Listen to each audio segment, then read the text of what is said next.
આવે છે. આપણે એકવાર તાળીઓથી વધાવી દઈએ.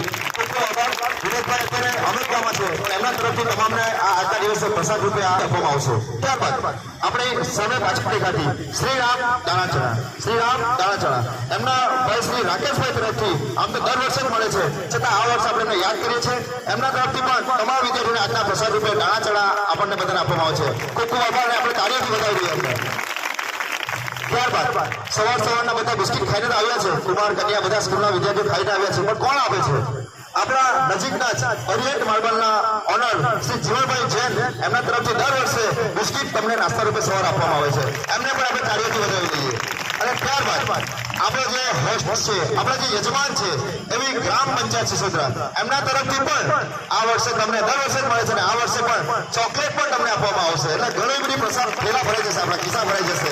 તો તમામ દાદાશ્રીઓને આપણે ખૂબ ખૂબ આભાર વ્યક્ત કરીએ અને યોગેશભાઈને પણ યાદ કરીએ કે યોગેશભાઈ અને એમના અલ્પાબેન એમના રિલેટિવ છે, એમના તરફથી પણ તમામ સ્કૂલોને પણ ખૂબ સારી મદદરૂપ મળે છે. એટલે અલ્પાબેનને પણ આ તબક્કે થેન્ક યુ. અને યોગેશભાઈ આપ પણ ખૂબ સારો સહકાર આપો છો, ખૂબ ખૂબ આભાર.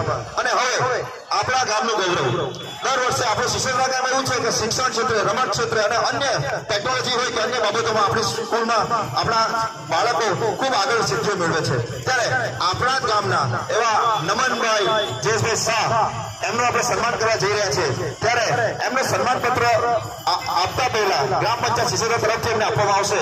તો સન્માન પત્રનું વાંચન કરવા માટે હું પ્રાથમિક વિભાગના પ્રિયંકાબેન ટંડેલને વિનંતી કરીશ કે એ સન્માન પત્રનું વાંચન કરે. પ્રિયંકાબેન, માઇક ક્યાં છે? લઈ લેજો.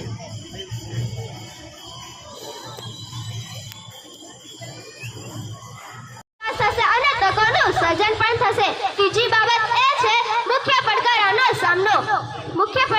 સામનો કરવાથી અધોગતિ અને વધુ ન્યાય ટકાઉ ભવિષ્યને સુનિશ્ચિત થશે. સ્વતંત્રતા એ એક એવી અમૂલ્ય ભેટ છે કે જેને આપણી પ્રશંસા, રક્ષણ અને ઉછેરની જરૂર છે.